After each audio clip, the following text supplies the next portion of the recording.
எடப்பாடி பழனிசாமி அவர்கள் பிரச்சாரத்தின் போது ஒரு திமுக பெண் ஊராட்சி மன்ற தலைவர் நகை திருட்டு வழக்கில் கைது செய்யப்பட்டிருக்காங்க. இது சாதாரண ஒரு சம்பவம் அல்ல. மக்களுக்கு சேவை செய்ய வேண்டிய பொறுப்பில் இருக்கும் ஒருவர் எப்படிப்பட்டவராக இருக்க வேண்டும்? தூய்மையான நேர்மையான எண்ணம் கொண்டவராக இருக்க வேண்டும். ஆனால் இங்கே என்ன நடக்கிறது? சாதாரணமாக குற்றம் செய்தவர்கள் மீது வழக்கு போடுவதில்லை. ஆனால் இந்த பெண் மீது ஏற்கனவே 10 வழக்குகள் நிலுவையில் உள்ளன. 10 வழக்குகள் சாதாரணமாக ஒரு வழக்கு வந்தாலே பதவிக்கு தகுதியற்றவர் என நிரூபணமாகிவிடும். ஆனால் 10 வழக்குகளுக்கு மேல் உள்ள ஒருவருக்கு மக்களின் பிரதிநிதியாக எப்படி பொறுப்பு கொடுக்கப்பட்டது என்று எடப்பாடி அவர்கள் குற்றம் சாட்டுறாங்க. இதுதான் திராவிட முன்னேற்ற கழகத்தின் திராவிட மாடல் ஆட்சியா அப்படிங்கிறத கேட்குறாங்க. ஸோ எடப்பாடி அவர்கள் என்ன பேசினாங்க அப்படிங்கிறத பார்த்துடலாம். இன்றைக்கு ஒரு சென்னை நெற்குன்றம் பகுதியில் 4 சவரன் தங்க நகை இன்றைக்கு திருட்டு போயிட்டுது.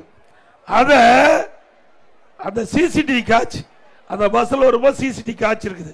அதை பார்த்து திமுக கட்சி சேர்ந்த பெண் ஊராட்சி மன்ற தலைவர் அந்த அம்மா திருடி இருக்குது, கண்டுபிடிச்சிருக்கிறாங்க.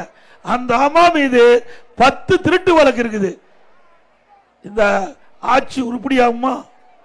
ஏங்க நினைச்சு பாருங்க, திமுக கட்சி சேர்ந்த ஒரு ஊராட்சி மன்ற தலைவர் திருடி இருக்கிறானா? இந்த ஆட்சி எப்படிப்பட்ட ஆட்சி? திருட்டுக்கு போற ஆட்சி இல்ல. ஒரு பானை சோற்றுக்கு ஒரு சோறு பதம். அது மாதிரி ஒரு ஆட்சியினுடைய நிலைப்பாட்டை ஒரு சான்று மூலம் நாம தெரிஞ்சுக்கலாம். ஒரு ஊராட்சி மன்ற தலைவர்னா அந்த பகுதி மக்களுக்கு நன்மை செய்யக்கூடியவர்கள் தேர்ந்தெடுக்க வேணும்.